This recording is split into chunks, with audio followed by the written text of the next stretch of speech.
이 시간 다 자리에서 일어나셔서 오늘 우리에게 주시는 하나님 말씀을 함께 읽겠습니다. 오늘 우리에게 주시는 하나님의 말씀은 신약 성경 요한복음 6장 22절로 40절의 말씀입니다. 요한복음 6장 22절로 40절의 말씀입니다. 하나님의 말씀을 한 절씩 교독하여 읽겠습니다. 이튿날 바다 건너편에 서 있던 무리가 배 한 척 외에 다른 배가 거기 없는 것과 또 어제 예수께서 제자들과 함께 그 배에 오르지 아니하시고 제자들만 가는 것을 보았더니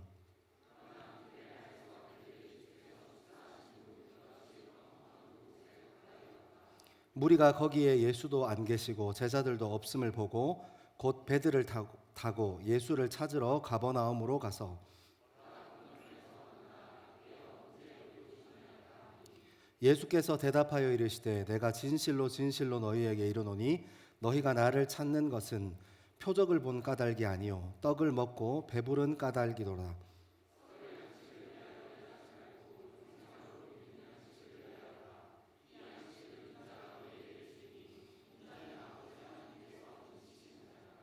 그들이 묻되 우리가 어떻게 하여야 하나님의 일을 하오리이까?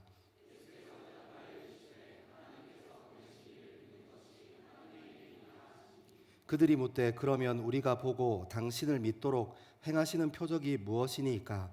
하시는 일이 무엇이니까?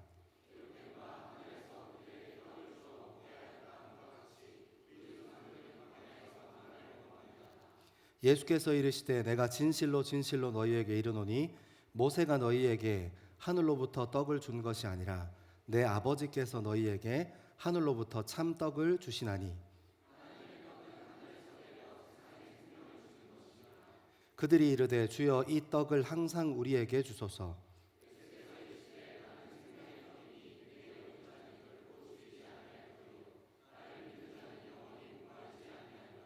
그러나 내가 너희에게 이르기를 너희는 나를 보고도 믿지 아니하는도다 하였느니라.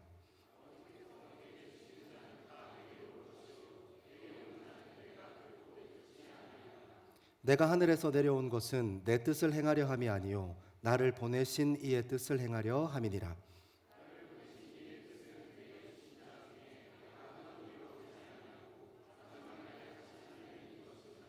내 아버지의 뜻은 아들을 보고 믿는 자마다 영생을 얻는 이것이니 마지막 날에 내가 이를 다시 살리리라 하시니라.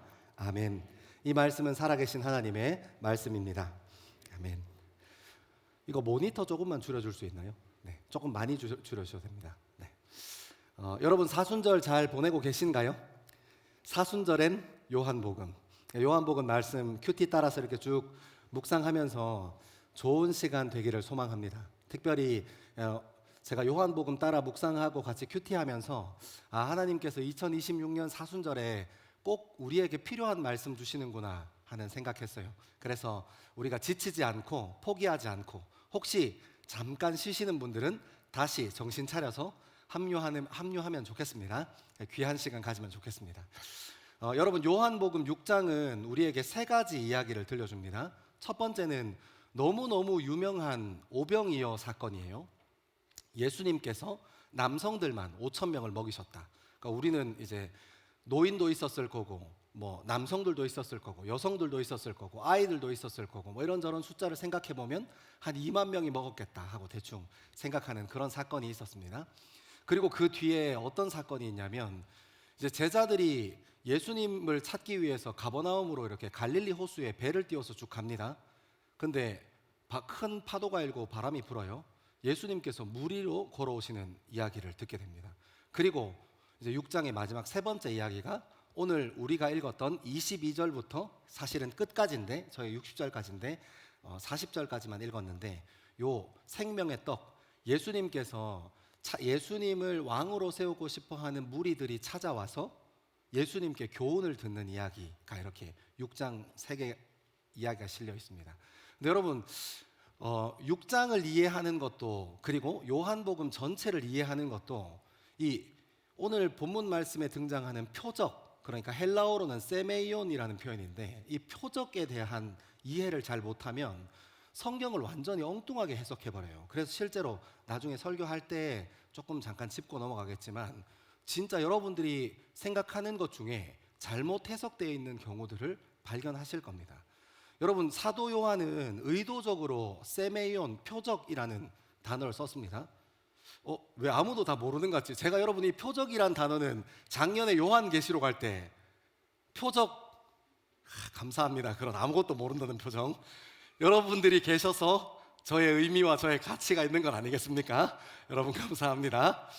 요한계시록 할 때도 열심히 다뤘었는데 이 표적이란 단어를 이 요한 공동체의 문헌, 그러니까 요한복음, 요한계시록, 요한 1, 2, 3서, 그 중에 요한 1, 2, 3서는 서신서 형태로 쓰여져서 잘 드러나지 않는데, 이 특별히 이 요한 공동체 문헌 중에 요한복음과 요한계시록은 이 표적, 세메이온이라는 표현을 의도적으로 사도 요한이 계속해서 기술합니다. 그래서 이 표적이라는 단어의 뜻을 제대로 이해 못하면 이제 엉뚱하게 해석하는 길로 빠지죠.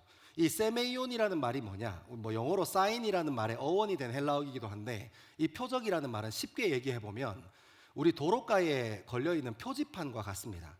여러분, 우리가 어떤 목적지를 찾아가기 위해서 표지판을 보고 찾아갈 때가 있잖아요. 요즘 뭐 내비게이션 보고 찾아가시는 분 많지만, 우리가 좀 낯설은 땅 이런 곳에 가면 도로가에 있는 표지판을 보고 그 목적지를 찾아갑니다. 여기서 중요한 질문. 그러면 표지판 자체가 목적입니까? 목적이 아닙니까? 목적이 아니죠. 네. 이 세메이온이라는 표현도 예수님께서 행하신 기적은 표지판 같은 표적이라고 얘기하는 거예요. 그러니까 예수님께서 행하신 그 기적을 통해서 무엇을 봐야 하냐면, 오병이어 사건을 예를 들어보면 오병이어 사건에서 오병이어를 집례하신 예수 그리스도에게 집중하고 예수 그리스도를 발견하는 자리로 나가는 게 그 오병이어 표적의 목적이라는 거예요. 이 사도 요한은 의도적으로 오병이어 표현을 표적이라는 표현으로 사용합니다. 그리고 물 위를 걸으셨던 예수님에 대해서 설명하는 것도, 예수님께서 물 위를 걸으셨던 그 사건, 제자들이 물 위에서 걸어오시는 예수님을 만나는 그 충격적인 사건, 그 사건 자체가 목적지가 아니고 표적이니까 그 사건을 통해서 예수 그리스도를 더 깊이 알아가는 일에 그 사건이 필요해서 거기에 예수님께서 그 사건을 배치해 두신 거예요. 그러니까 요 표적에 대한 이해가 없으면 이제 해석이 엉뚱한 데로 가버리겠죠. 왜냐하면 그 기적 사건, 그리고 표적이라고 표현되어 있는 그 사건들에 함몰돼 버리거든요. 예수님께서 5천 명 먹이셨대, 여기에만 빠져 있어요. 그러면 이제 엉뚱한 데로 가는 겁니다. 그래서 오늘 말씀을 좀 천천히 따라 읽으면서 감추어진 것이 보여지는 은혜 있는 시간 되기를 소망하고, 특별히 예수님께서 복음서에 여러 가지 사건과 기사, 기적, 표적 이런 것들을 일으키셨는데, 그런 시간들을 통해서 우리의 신앙, 그리고 그 제자들의 신앙을 다시 한번 바라보고 해석하는 시간 되기를 소망합니다. 보이는 것을 넘어 믿음의 자리까지 한번 나가보면 좋겠습니다. 우리 말씀 같이 한번 읽어볼 건데요, 22절에서 24절의 말씀입니다. 22절에서 24절 시작. 이튿날 바다 건너편에 서 있던 무리가 배 한 척 외에 다른 배가 거기 없는 것과, 또 어제 예수께서 제자들과 함께 그 배에 오르지 아니하시고 제자들만 가는 것을 보았더니, 그러나 디베랴에서 배들이 주께서 축사하신 후 여럿이 떡 먹던 그곳에 가까이 왔더라. 무리가 거기에 예수도 안 계시고 제자들도 없음을 보고 곧 배들을 타고 예수를 찾으러 가버나움으로 가서. 아멘. 여러분, 일단 관점의 변화를 먼저 좀 추적해야 됩니다. 이 요한복음 6장에는 세 가지 관점의 이야기가 나와요. 첫 번째, 아까 얘기했던 오병이어는 어떤 관점을 가지고 있냐면, 예수님과 예수님의 제자와 그 오병이어를 먹었던 많은 사람들이 함께 경험했던 사건입니다. 그리고 두 번째, 무리를 걸으신 예수님의 사건은, 여기 오늘 등장하는 예수님을 왕으로 삼으려고 했던 무리들은 몰라요. 누구만 알아요? 제자들만 알아요. 그리고 이제 1절에서 21절까지 무리를 걸으신 예수님 사건까지 끝나고 난 후에 우리가 지금 읽고 있는 22절부터는 그 관점, 그러니까 보고 있는 이 말씀을 보고 있는 사람이 예수님을 따르던 무리였어요. 그러니까 요거 한번 잘 주목해서 따라가 봅시다. 예수님을 이제 오병이어 사건 현장에서 그 무리들이 만났어요. 와, 물고기 2마리, 보리떡 5개로 5천 명이 먹는 기적을 현장에서 본 겁니다. 그러니까 저 사람을 우리 유대 왕으로 세우면 이제 로마의 식민지에서부터 벗어날 수 있겠구나, 로마 황제보다 더 위대하신 분이 나타났구나 하는 마음으로 이제 더 이상 먹을 것 걱정 안 해도 되겠구나 하는 마음으로 예수님을 이 무리들이 찾기 시작합니다. 언제요? 오늘 22절 시작하는 이튿날이에요. 벳세다에서 오병이어 사건이 일어난 후 그 다음 날이라는 겁니다. 그래서 건너편에 있던 무리가 배 한 척 외에는, 그러니까 지금 어떤 설정이 있냐면 가버나움으로, 이 벳세다 지역에서 가버나움 지역으로 이동하는데 그 사이가 갈릴리 바다라고 성경에 쓰여 있기도 하고 실제로는 호수예요. 갈릴리 호수가 중간에 있는 겁니다. 그러니까 벳세다 지역에서 가버나움으로 지역으로 가는 그 선착장 어디께 있는 데인데 거기에 배가 몇 대 있었다? 한 대만 있었다는 거예요. 거기에 제자들이 타는 걸 봤는데 예수님이 타는 걸 못 봤지, 뭐 이런 이야기를 22절에 기록하고 있는 겁니다. 그리고 23절에 조금 의미 있는 얘기가 나오는데 23절에 보면 디베랴에서 배들이 주께서 축사하신 후에 여럿이 먹던 그곳에 가까이 왔더라. 그러니까 그 디베랴가 갈릴리 호수의 또 다른 이름이거든요. 그러니까 그 주변에 이 갈릴리 호수 인근에서 배를 가지고 뭐 조업을 하는 사람이건 아니면 벳세다 지역에서 가버나움 지역으로 사람을 옮겨주고 운송료를 받는 사람이건 배를 가지고 있는 사람들이 있었는데 소문이 났나 봐요. 예수님께서 오병이어의 기적을 일으키셨대 하고 소문이 났나 봐. 그래서 그 예수님께서 축사하신 곳에 뭐가 몰려들었어요? 배들이 몰려들어왔더라 하는 거예요. 그러니까 사람들이 찾는 것은 제자들이 아니었고, 사람들이, 그 무리가 찾던 것은 그 기적을 일으켰던 예수 그리스도 한 분인 거예요. 그러니까 제자들이 어제 가버나움 땅으로 간 건 별로 의미가 없고 그 땅에 남아서, 이 벳세다 땅에 남아서 이 예수님을 막 찾았는데 예수님이 있다 없다? 없다 얘기한 겁니다. 그리고 그래서 그곳에 모여있던 사람, 그러니까 예수님이라는 분이 이 물고기 2마리 보리떡 5개로 기적을 일으키셨대 했던 그 얘기가 막 천파만파로 소문이 나서 그곳에 모여있는 배들을 통해서 이 무리가 벳세다 땅에서 가버나움 지역으로 이동했다 하고 우리에게 24절까지는 알려주는 겁니다.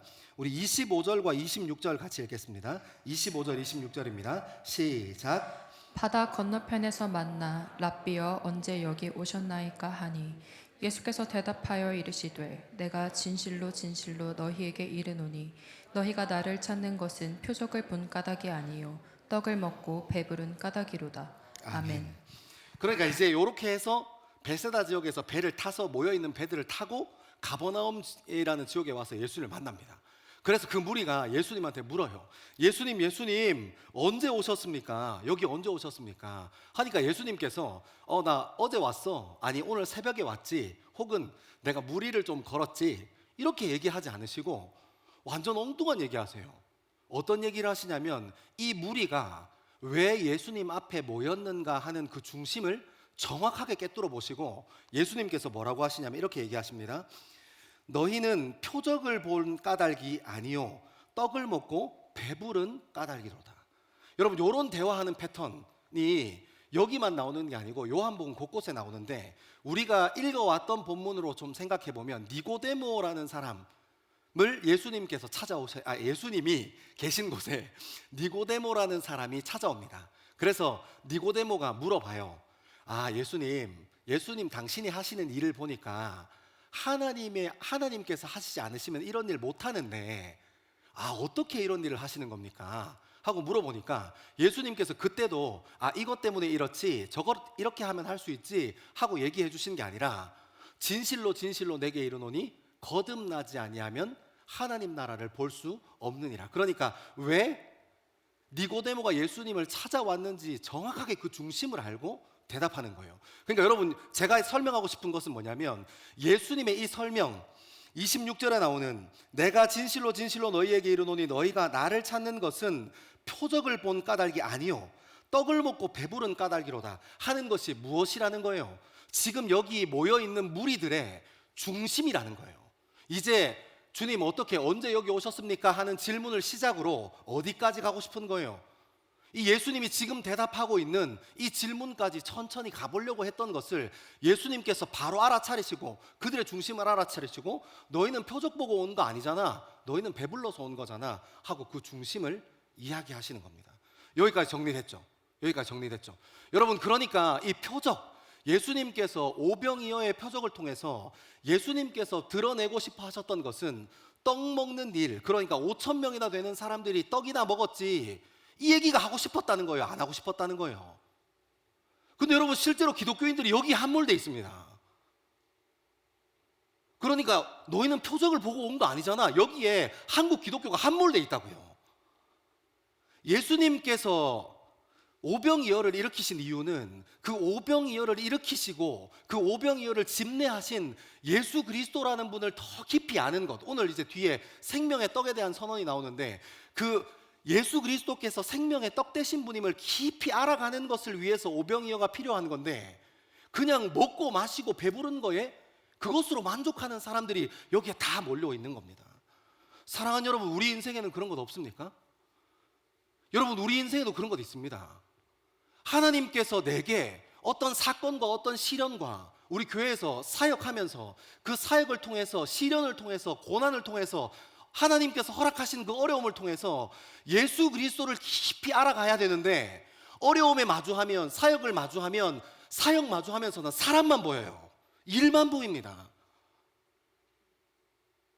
어려움과 시련을 마주하면 이 어려움을 어떻게 하면 극복해낼 수 있는 모범 답안만 하나님 앞에 제시해요. 하나님, 이거 들어주십시오. 주님, 돈 문제 있습니다. 오늘 정오가 지나가기 전까지 입금 안 해주시면 저 차 앞 들어옵니다. 여러분 중에 뭐 그런 사람은 없겠죠? 바꿉시다. 오늘 밤이 지나기 전에 엄마가 용돈 안 넣어주시면 저 내일 친구들이랑 놀러 못 갑니다. 막 이런 긴박한 상황의 기도를 막 주님께 올려드리고 그러잖아요. 이게 무엇입니까? 그 시간들 통해서, 그 어려움을 통해서 하나님이 어떤 분이신가, 근데 우리에게 주어진, 더스토리 공동체에게 주어진 그 사역하는 시간들을 통해서 하나님이 나에게 보여주고 싶은 것이 무엇인가를 바라보는 데 실패하고 뭐만 남은 거예요? 떡만 남은 거예요. 좋더라, 좋더라. 여러분, 우리가 신앙생활하면서 우리 신앙의 목적이 하나님 나라가 아닐 수도 있다는 겁니다. 예수님께서 우리에게 설명하고 싶은 예수님의 사랑, 예수 그리스도의 십자가, 그리고 하나님 나라, 그리고 예수 그리스도의 자비와 긍휼이 우리 신앙의 목적이 아닐 수 있다고요. 무엇이 우리 신앙의 목적입니까? 떡이요, 배부른 거, 그냥 그 고난에서 벗어나는 거, 지금 당장 이곳으로부터 떠날 수 있는 거, 지금 당장 구세주 같은 사람이 나와서 나를 건져내줄 수 있는 거, 이것을 신앙이라고 생각합니다. 여러분, 그리고 어떻게 하는 줄 아세요? 성경에 봐라, 성경에 나와 있으니까 이거 그대로 되는 거다. 이 봐라, 성경에서 이렇게 얘기하잖아. 이거 5천 명 먹을 수 있는 거다. 이렇게 가버려요. 여러분, 제가 왜 이걸 꼬집어서 다시 끄집어내서 여러분들한테 이렇게 까발려서 설명하는 줄 압니까? 그거 경계해야 되거든요. 이것으로부터 자유하지 못하면 표적을 보는 게 아니라 배부르고 많은 일, 그러니까 우리의 신앙의 목적이 예수 그리스도가 아니고, 예수 그리스도의 사랑과 예수 그리스도의 십자가가 아니고 내 유익과 내 뜻이면, 내가 원하는 것이면 어떻게 되는 거예요? 성경 팔아가면서 무슨 얘기하고 싶어요? 이봐, 성경에 이렇게 나오잖아 하고 온통 우리 신앙이 내 뜻, 내 생각, 땅의 것, 내 의, 여기에 다 묶여 있어요. 하나님 못 봅니다. 온통 땅의 것에 사로잡혀서 더 나은 직업을 가진 사람이 하나님이 더 사랑하시는 것 같고, 더 좋은 학교 다니는 사람을 하나님께서 더 기뻐하시는 것 같고, 우리 가정보다 조금 더 화목한 가정을 바라보면서 하나님이 사랑하시는 가정 같고, 아니요, 그렇지 않습니다. 하나님께서 우리를 그 가정에 보내신 데는 이유가 있는 겁니다. 하나님께서 우리를 그 학교에 보내신 데는 이유가 있는 겁니다. 여러분들을 그 목장에 보내신 데는 하나님의 이유가 있는 겁니다. 우리는 그런데 무엇만 바라봅니까? 하나님께서 왜 나를 이곳에 보냈지 않은 하나님의 마음, 십자가의 뜻, 하나님의 사랑, 이건 잃어버리고 내 배 부른 거, 나랑 맞느냐 안 맞느냐만 중요한 겁니다. 그러니까 신앙이 엉뚱한 데로 가버려요. 이걸 경계하지 않으면 진짜 우리에게 주어진 사역과 우리에게 주어진 시련과 우리에게 주어진 소망과 기쁨을 통해서 예수 그리스도를 더 깊이 발견하지 않고 그냥 그 자리에서 주어졌던 보리떡 5개, 떡 2마리에만 집중해버리면 온통 내 기도 제목, 내 신앙의 중심은 내 유익, 내 뜻, 하나님 이거 이루어 주셔야 돼요. 하나님 이거 나 양보 못해요. 그게 무슨 신앙입니까? 그게 무슨 하나님을 믿는 겁니까? 사랑하는 여러분, 오늘 저는 이 말씀 앞에서 여러분들에게 제가 주중에 정말 찔림 있게 받았던 질문들 여러분과 나누고 싶습니다. 여러분은 왜 믿음 안에 있고 싶습니까?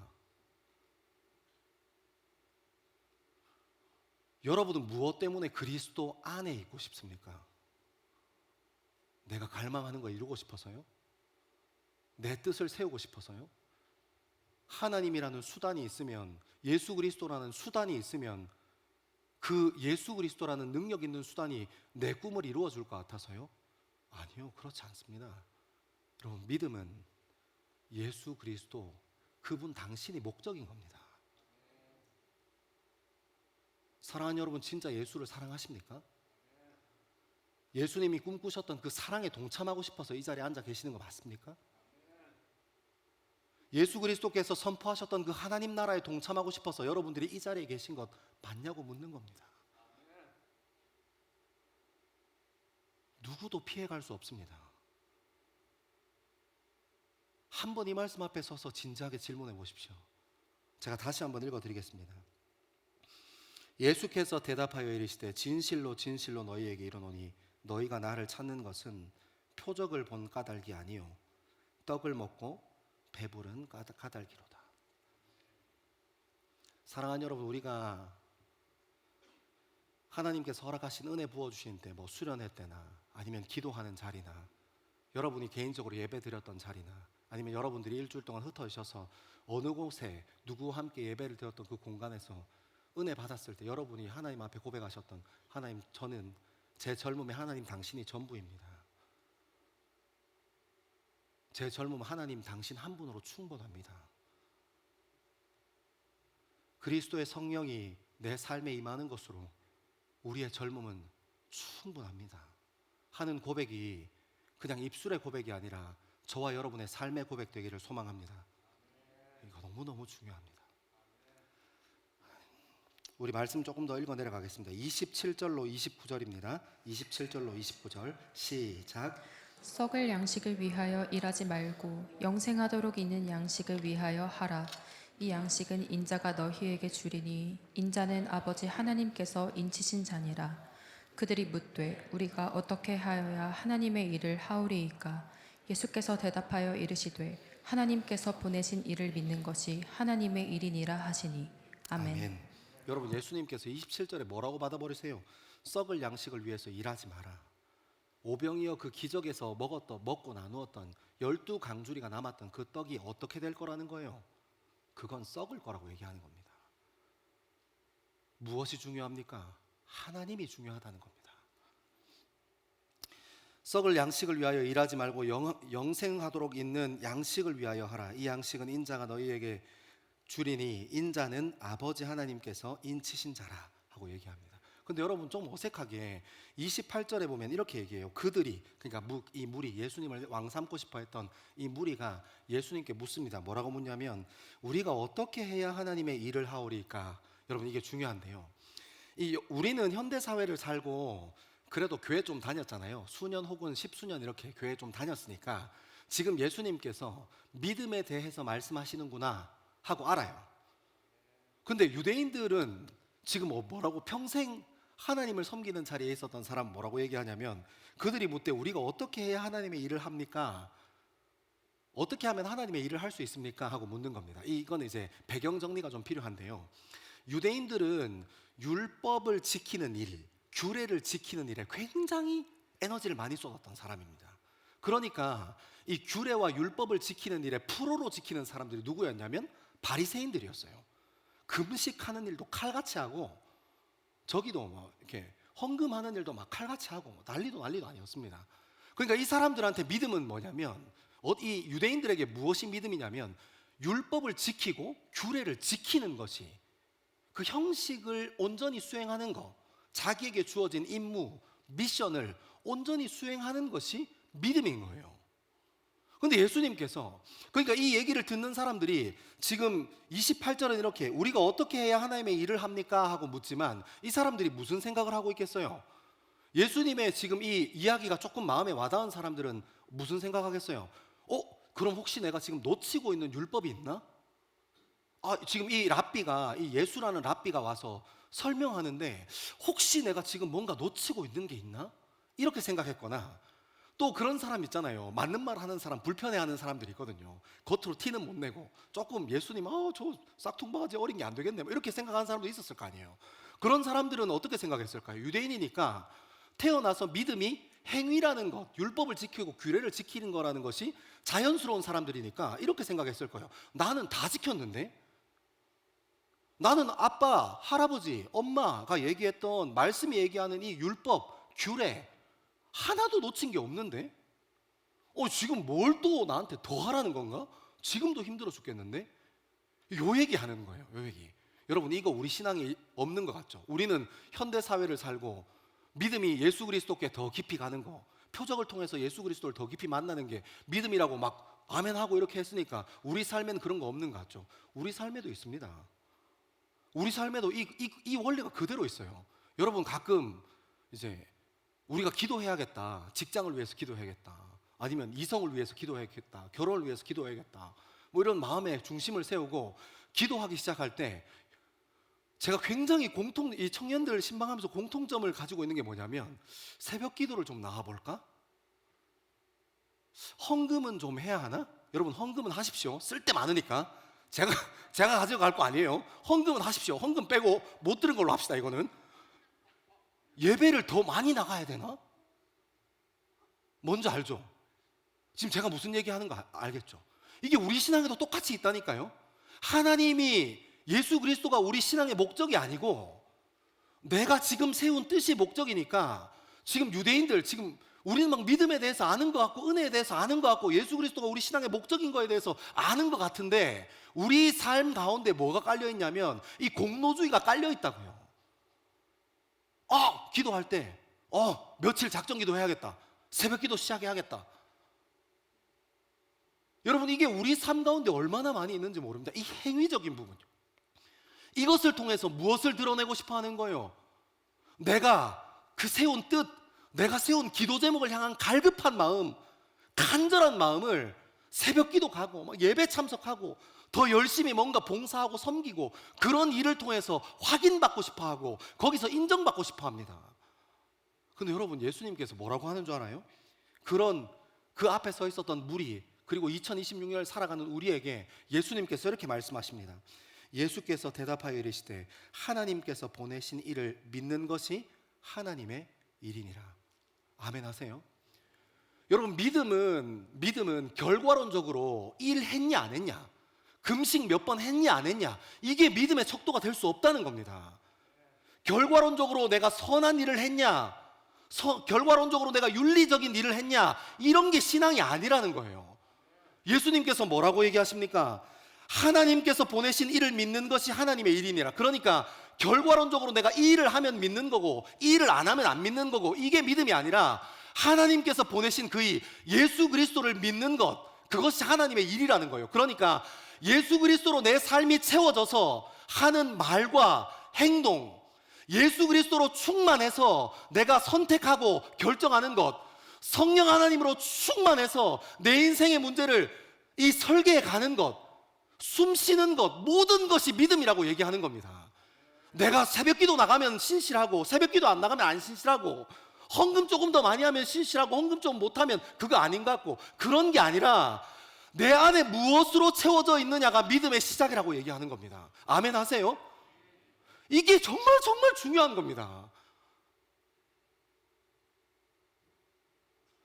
여러분, 이거 놓치면 우리 신앙의 목적이 사라져 버려요. 사랑하는 여러분, 믿음은 우리 안에 무엇이 채워져 있는가입니다. 믿음은 일주일에 예배 몇 번 출석해? 믿음은 비효율 챌린지 그 청소하는데 나왔어 안 나왔어? 믿음은 필사 몇 번 했어? 저는 7번 다 했습니다. 저 안 하고 이렇게 막 합리화하려고 얘기하는 거 아니에요. 저 최태양 전사에 바로 확인할 수 있어요. 저 7번 필사 다 했습니다. 하루에 한 절씩 매일 아침에 출근해서 첫 시간을 주님께 드렸습니다. 그럼에도 불구하고 여러분, 일주일만 매일 필사하는 그것이 우리 신앙의 척도가 안 된다는 거예요. 진짜 척도는 뭐냐? 내 안에 지금 예수 그리스도로 충만한가의 문제입니다. 예수 그리스도로 충만한 이후에 내가 숨쉬고 대화하고 선택하고 결정하고 내 젊음을 설계하는 모든 것이 다 믿음이라는 거예요. 여러분이 술자리에 있는가 없는가가 믿음의 척도가 아니라는 거예요. 여러분이 다른 사람들과 함께 담배 피는 그 자리에 있는가 없는가가 여러분의 믿음의 척도가 아니라는 거예요. 믿음의 척도는 술자리에 있어도 지금 내가 예수 안에 충만한가, 담배 피는 그 자리에 있어도 지금 내가 예수 그리스도로 충만한가, 이게 믿음이라는 거예요. 근데 여러분 이거 실패합니다. 얼마나 많이 실패하는지 몰라요. 거꾸로예요, 거꾸로. 술자리에서 내가 예수 믿는 사람으로 선택하고 결정하며 사는 게 아니고 정상적인 자리에서 안 그런 척 하면서 사람 뒷담화합니다. 주님 죄송합니다. 여기서 자유로울 수가 없네. 제가 안 그런 척 하면서 사람 무시합니다. 그리고 우리는 어디에 안정감을 얻어요? 주일날 교회 오는 거에 내가 그리스도인이구나 하고 안정감 얻습니다. 사랑하는 여러분, 믿음은 예수님께서 이렇게 얘기하십니다. 하나님께서 보내신 이를 믿는 것이 하나님의 일이니라. 아멘하고 쉽지 않으실 텐데 제가 묵상하면서 제가 이 말 설교문 써놓고 제가 목사인데 이게 이 말이 아멘이 안 되더라고요. 진짜 아멘이 안 돼요. 왜요? 설교를 쓰면서도 예수님한테 불만이야. 이러고 어떻게 지키라고? 차라리 CCTV 앞에서 생활하라고 하면 내 속은 안 지키잖아요. 그죠? 내 속으로 무슨 생각하는지 CCTV를 사무실에 설치해 놓으면 제 일거수일투족이 다 걸리겠지만 제 속에 있는 건 안 걸리잖아요. 근데 여러분, 예수 그리스도로 충만한다는 것은 내가 지금 뭘 선택하고 무엇을 하고 있는가 보다 내 안에 무엇으로 채워져 있는가까지 하나님께서 보신다는 거잖아요. 와, 저는 진짜 아멘하기 너무 힘들었습니다. 제 안에 하루에도 수도 없이 찾아오는 이 시기하는 마음, 질투하는 마음. 제가 금요예배 설교 듣다가 진짜 깜짝 놀랐는데 최태양 전사님이 이걸 어떻게 표현한 줄 알아요? 우리 안에 미움, 다툼, 시기, 질투에 물 주고 있다 표현하더라고요. 제가 그 말에 꽂혀가지고 제가 물 주고 있더라고요. 걔네들을. 껍데기 목사로 사니까 사람들이 다 멀쩡한 줄 알아요. 아니에요. 저 속은 거의 불구자 비슷합니다, 여러분. 근데 여러분, 제가 말씀 묵상하다가 그 생각했어요. 근데 한 번만 노력해보자. 다들 안 된다고 하니까 나도 안 돼. 저 그런 거 굉장히, 그게 제 마음을 더 어렵게 하더라고요. 밑 빠진 독에 물 붓는 거, 여러분 그거 참 바보 같은 일 아닙니까?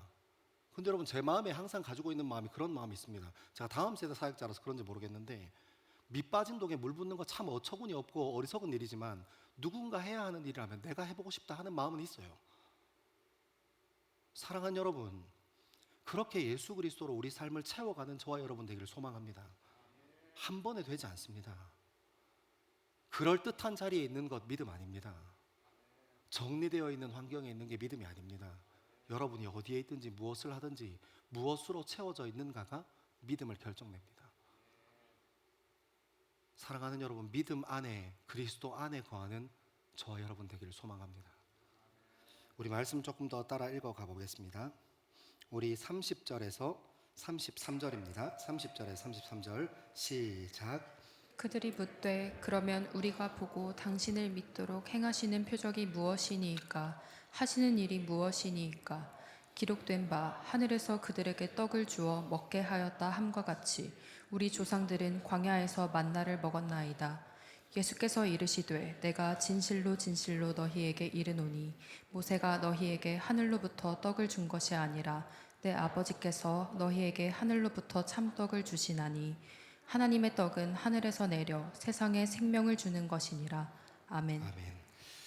30절과 31절의 얘기에 조금 주목해 보면 어떤 얘기하고 있냐면 그러니까 무슨 일을 하는 것이 하나님의 일을 하는 겁니까? 그러니까 하나님께서 보내신 이, 그러니까 하나님의 독생자 되시는 예수 그리스도를 믿는 것이 하나님의 일이야 하고 얘기하신 다음에 그러면 그 하나님의 일을 하려고 하는데 우리가 무엇을 보고 당신이 그분인 줄 압니까? 그리고 뭐라고 얘기하냐면 기록된 바 하늘에서 그들에게 떡을 주어 먹게 하셨다 함과 같이 우리 조상들은 광야에서 만나를 먹었습니다 하고 얘기하는 겁니다. 여러분 이거 예수님 비꼬는 거예요. 이 사람들이 광야는 매일매일 내렸잖아요. 토요일 딱 내릴 때 3일치 딱 거두는 거 제외하고는 매일매일 내렸습니다. 일용할 양식으로 내렸어요. 근데 예수님께 떡을 구하러 왔던 이 사람들이 지금 예수님이 딴 말 하니까 뭐라고 얘기하는 거예요? 에이, 옛날에 우리 조상들은 매일매일 먹었는데 어제 떡을 주셨고 오늘 떡 달라고 하니까 지금 딴소리 하는 거 아니냐. 이렇게 비꼬는 거라고요. 이해하시죠? 그리고 난 후에 예수님께서 답을 합니다. 여기에서 다시 한번 이 표적에 대한 이해를 다시 끌고 오시는데요. 예수님은 두 가지 잘못, 이 오병이어라는 표적, 그리고 이 무리가 광야에서 만나를 먹었던 이 조상들의 이야기를 잘못 이해하고 있었던 것을 두 개를 지적해 줍니다. 제가 한번 읽어 드릴게요. 32절입니다. 내가 진실로 진실로 너희에게 이르노니 모세가 너희에게 하늘로부터 떡을 준 것이 아니라 내 아버지께서 너희에게 하늘로부터 참떡을 주시나니. 그러니까 여러분, 첫 번째 표적에 대해서 수정해 주는데 무엇을 수정해 주냐면 만나가 떨어지는 그 표적, 그 기적이 일어났는데 사람들은 다 그것을 하나님께 구했던 누구를 바라보고 있는 거예요? 모세를 바라보고 있는 거예요. 그런데 여러분 이 요한 공동체 문헌에서 이 표적이라는 표현은 뭐라고 했어요? 그 표지판이 가지고 있는, 이 표적이 가지고 있는, 이 기적이 가지고 있는 이야기 너머에 있는 영적인 의미, 그리고 그 안에 숨어 있는 메시지가 있다, 목적지가 있다고 얘기하는 거잖아요. 그러니까 오늘 예수님께서 뭘 밝혀주시는 거예요? 그거 모세가 준 거 아니야, 하나님이 주셨지 하고 그 표적에 대한 이해를 다시 한번 수정해 주십니다. 두 번째는 무엇을 얘기하냐? 두 번째는 어떤 것을 수정해 주시냐면 하나님의 떡은, 그러니까 하늘에서 그때 내렸던 그 떡은 뭐라고 얘기하는 거예요? 세상에 생명을 주는 것이다 하고, 이 두 가지, 그러니까 만나를 통해서 모세를 보는 게 아니고 만나를 통해서 하나님을 봐야 해. 그리고 그때 내렸던 만나는 단순히 먹을 거, 마실 게 아니야. 그것을 통해서 생명이 유지되었음을 봐야 해 하고 근본을 짚어주시는 겁니다. 사랑하는 여러분, 제가 이 말씀 여기까지 묵상하다가 무슨 생각했는 줄 알아요? 저희가 진짜 오늘 우리 찬미단에서 찬양했던 이 콘티 제가 쭉 같이 찬양하면서 딱 한마디가 제 마음에 탁 꽂히더라고요. I want to see you. 다 보는 것에 대한 찬양이었어요. 기억하세요? 제가 그 찬양 듣고 마지막 이 본문에 내가 설교 쓴 거 보고 짠다 이런 마음이 들 만큼 그런 마음이 들더라고요. 여러분, 이 사람들이 지금 이 앞에 모였던 이 사람들, 그리고 유대교인들이 눈 뜨고 살았는데 본 거예요, 못 본 거예요? 어렵습니까? 다시 한 번 더. 지금 예수님 앞에 모여있는 이 사람들이 하나님의 말씀을 평생 대한다고 유대인으로 살아왔어요. 근데 하나님을 본 거예요, 못 본 거예요? 못 본 겁니다. 사랑하는 여러분, 여기 앉아 있으신 분들 적어도 수년에서 십수년 교회 다니셨던 분들이잖아요.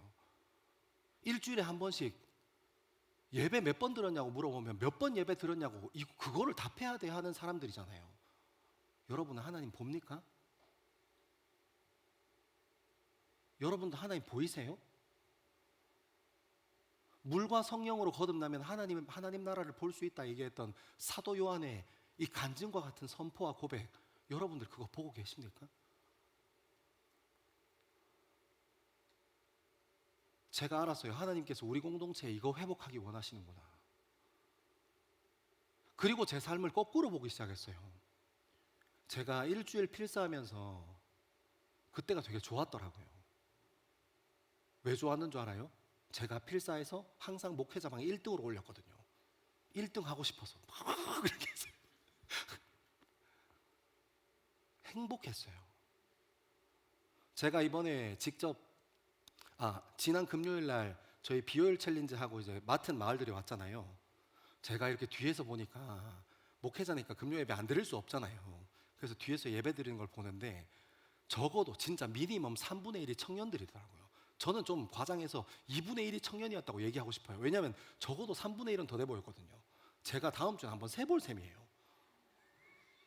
와, 금요 예배 나왔는데 청년들이 막 여기 돌려도 청년들, 저기 돌려도 청년들이 있는데 제 마음이 너무 설레고 너무 좋더라고요.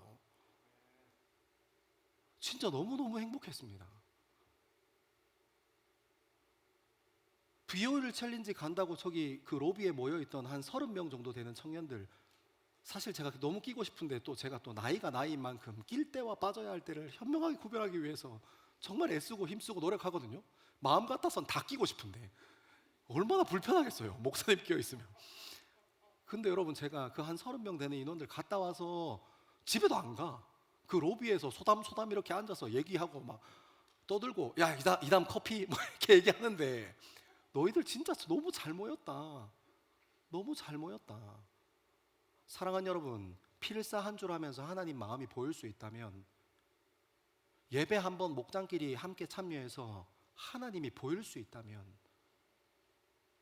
여러분 그 비효율 챌린지 가서 이 플로깅 하면서 주변에 있는 쓰레기 주우면서 그냥 힘들고 말았던 게 아니라, 믿음에 함께하는 믿음의 동력자들과 함께 쓰레기 주우면서 좋은 신앙의 추억, 마음에 하나 품을 수 있다면, 여러분 그거 인생 성공한 거 아닙니까?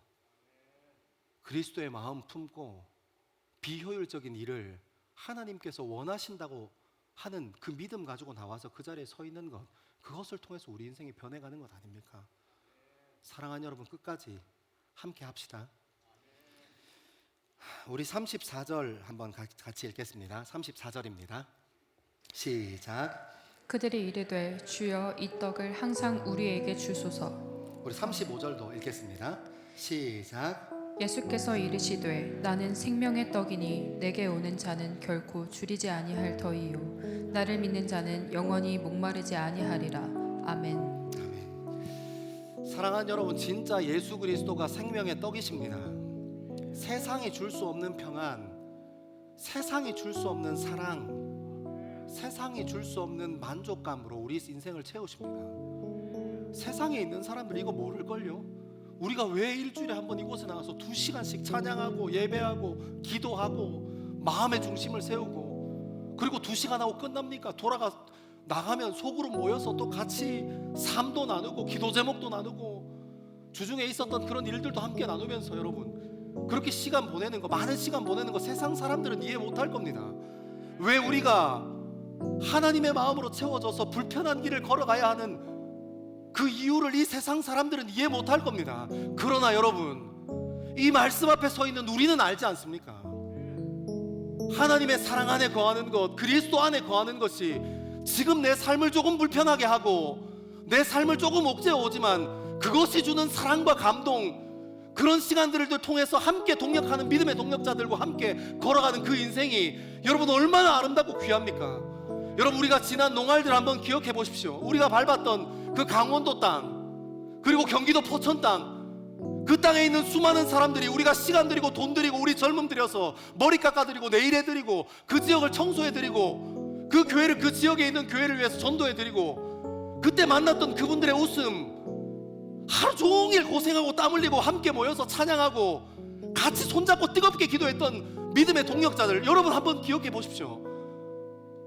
세상이 줄 수 없는 평안, 세상이 줄 수 없는 기쁨, 세상이 감당할 수 없는 평안, 세상이 감당할 수 없는 사랑, 세상이 감당치 못하는 소망, 예수 그리스도께서 우리 통해서 품게 하십니다. 사랑하는 여러분, 그 예수 그리스도 품고 하나님 말씀 품고 젊음의 중심 잡아 우리 인생을 세워가는 저와 여러분 되기를 소망합니다. 우리 시간 다 자리에서 같이 한번 일어나겠습니다. 우리 믿음으로 이 찬양 같이 한번 고백하겠습니다.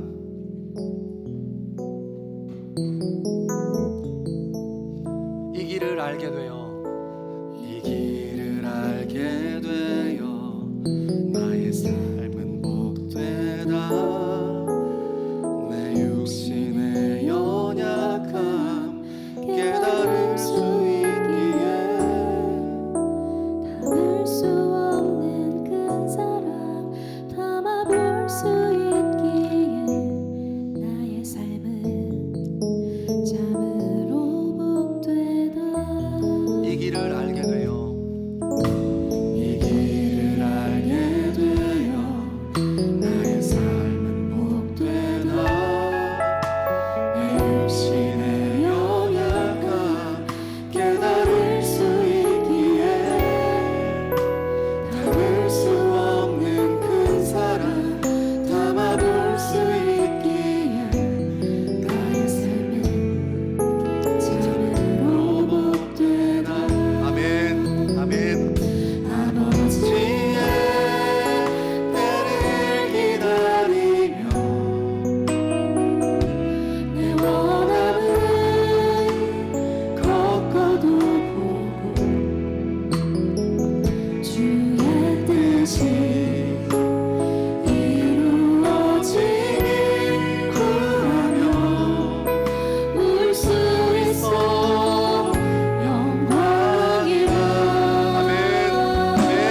주님 이것이 우리의 고백이고 주님 이것이 우리의 소망이고 주님 이것이 우리의 기쁨입니다. 영원하신 주의 나라 소망이기에 나의 삶은 참으로구나. 사랑하는 젊은 그리스도인들이 이 시간 딱 한 가지 놓고 함께 기도합시다. 믿음이 무엇입니까? 예수 그리스도로 채워져서 숨쉬고 만나고 선택하고 결정하고 세워가는 모든 것이 믿음입니다. 어디에 있는가가 중요한 것이 아니라 예수 그리스도로 채워져 있는가, 예수 그리스도가 내 삶의 주인 되시는가, 예수 그리스도가 내 선택과 결정의 전부 되시는가, 예수 그리스도가 내 젊음을 세워가시는가, 그것이 믿음의 전부이고 그것이 신앙의 출발이고 그것이 신앙의 마침표임을 기억하며 우리 시간 주의 이름 크게 세 번 외치고 함께 기도합니다. 주여 주여 주여.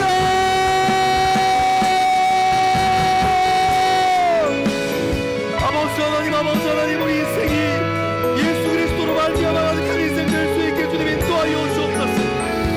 아버지 하나님 우리 인생이 주님 바라보는 시간 될 수 있게 주님 인도하여 주시고 하나님 예수 그리스도로 충만한 인생, 예수 그리스도로 세워져 있는 인생 될 수 있게 주님 인도하여 주옵소서.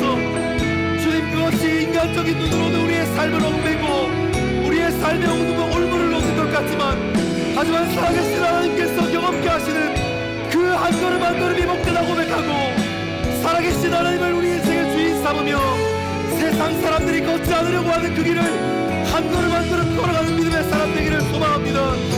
아버지 하나님 우리 인생을 붙잡아 주십시오. 아버지 하나님 우리 젊음과 함께하여 주십시오. 매 순간 돌아보면 하나님께서 붙여주신 사역들과 하나님께서 붙여주신 과거의 시간들과 하나님께서 세워주신 믿음의 사람들과 함께 동행할 수 있는 동력자들을 통하여 우리의 삶이 변화되어짐을 다시 한번 기억하고 고백합니다. 아버지 하나님 우리가 어디에 있는가, 무엇을 하는가가 아니라 내 삶이 지금 무엇으로 채워져 있는가, 예수 그리스도의 뜻 안에 있는가, 예수 그리스도의 마음 안에 있는가, 예수 그리스도를 바르게 이해하고 있는가에 우리 인생을 던지고 우리의 삶을 들여 세워갈 수 있게 주님 인도하여 주옵소서. 아버지 하나님께서 세우신 삶의 표적들을 통하여 그 너머에 일하시는 하나님을 발견할 수 있게 주님 인도하여 주시고 하나님께서 우리 삶에 허락하시는 모든 순간순간이 믿음으로 해석되어져 갈 수 있게 주님 역사하여 주옵소서. 아버지 하나님 우리와 함께하여 주옵소서. 주님 인도하여 주옵소서. 하나님 우리가 주님 바라볼 수 있는 눈과 보이지 않는 것을 바라보는 것, 정말 바라보아야 할 것을 바라보는 것이 우리 믿음의 중심 될 수 있게 주님 인도하여 주시고 살아계셔서 역사하신 아버지 하나님이 우리 믿음의 전부 되어주시기를 간절히 바라고 소망합니다. 주님 당신이 우리의 목적이고 주님 당신이 우리의 시작이고 주님 당신이 우리의 전부임을 기억합니다. 주여 아버지 하나님 우리 인생이 주님 앞에 서기를 소망합니다. 하나님 우리의 인생이 주님 앞에 서기를 소망합니다. 살아계셔서 역사하시고 우리의 삶을 인도하신 하나님, 이 땅의 것 나의 성령과 나의 마음이 아니라 하나님의 것, 하나님의 나라와 하나님의 의를 구하며 나아가기를 소망하오니 아버지 하나님 우리의 삶을 인도하여 주옵소서.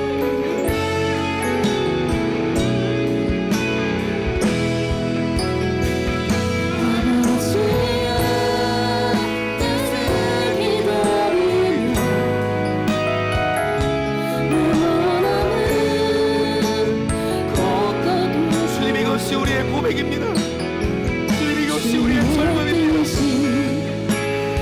이름 못지게 구하며 울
하나님을 의지하며 깊은 기도의 자리로 함께 나아가기를 소망합니다.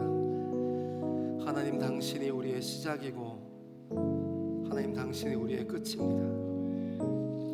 지난 시간 우리 인생을 인도하시고 보호하셨던 하나님께서 우리 삶에 남겨주셨던 수많은 표적들, 어려움들과 힘듦들, 때로는 고난의 상황을 지나고 때로는 소망을 품고 기뻐하고 주 안에 있었던 시간들, 그 시간이 어떠한 시간이었든 지금 우리가 이 자리에서 주님 앞에 엎드릴 수 있는 것은 하나님께서 우리를 인도하셨기 때문입니다. 사랑하는 하나님, 우리 인생의 주인 되어 주십시오. 우리 믿음의 시작 되어 주시고 우리 믿음의 전부 되어 주옵소서. 우리 그렇게 더 깊은 기도의 자리를 사모하며 우리 인생을 주님 앞에 세워드리는 시간 갖게 되기를 소망합니다. 함께 기도하겠습니다. 사랑하는 하나님 당신 없이 우리 인생을 해석할 수 없고 하나님 당신의 마음을 통하여 우리 인생이 다시 한번 기억되어짐을 돌아봅니다. 하나님, 우리가 어려울 때 어려운 일에만 빠져 있었지만 그것 아니라 하나님께서 우리의 삶을 그 순간 인도하셨음을 기억하고 하나님 바라보는 인생 될 수 있게 해주셔서 주님 감사합니다. 하나님, 때로는 그 어려움 주실 때 그 어려움에만 빠져 있었고 힘듦에만 빠져 있었지만 우리 포기하지 않으시고 지켜주셔서 주님 감사합니다. 힘들고 어려운 시간 통해서 성숙하게 하시고 성장하게 하신 아버지 하나님 당신을 기억하고 하나님, 우리 인생을 주님께 내어드리는 시간 될 수 있게 하나님 이 시간 하나님께서 사용하여 주시옵소서. 하나님, 우리 인생의 사역들 세워질 때 그 일과 사람에 함몰되지 아니하고 하나님의 마음에 깊이 묻어날 수 있게 주님 인도하여 주시옵소서. 하나님, 내 삶에 예수 그리스도로 채워져 있기를 소망하고 주님 바라보는 것, 주님 위에 서 있는 것, 주님과 함께하는 것, 내 배를 부르게 하는 일이 아니라 정말 예수 그리스도를 더 깊이 사랑하는 것, 주님을 더 깊이 알아가는 것이 우리 인생의 우리 신앙의 목적 될 수 있게 주님 인도하여 주시옵소서.